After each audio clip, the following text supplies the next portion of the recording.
บริษัทของเราเป็นบริษัทที่ชำนาญพิเศษเฉพาะ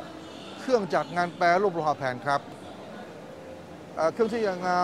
นำเข้ามาเสนอในงานนี้เราก็มีเครื่องที่ทันสมัยที่สุดในขณะนี้อย่างเครื่อง V-Cut นะครับซึ่งโดยปกติแล้วเนี่ย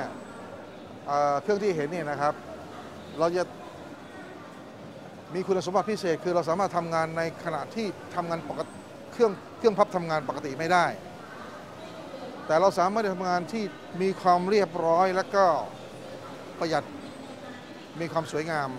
ช่วยเพิ่มมูลค่าของชิ้นงานได้ดีนะ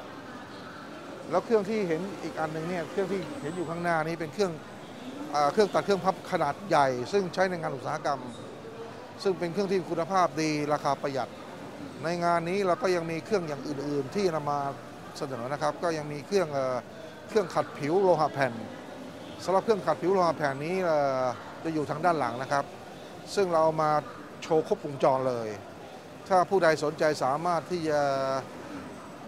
มาที่บูธของ CNC ได้ครับเพราะว่า CNC นี้เราพร้อมที่ให้คำแนะนำที่ดีและถูกต้องกับลูกค้าทุกรายหรือจะติดต่อกลับมาที่บริษัทก็ได้นะครับบริษัท CNC Far East Machinery เราอยู่ทางพระราม 2หัวมุมวงแหวนพระราม 2เลยนะครับสามารถที่จะชมเครื่องของเราที่ศูนย์สาธิตของเราได้แล้วก็ลูกค้าสามารถที่จะมา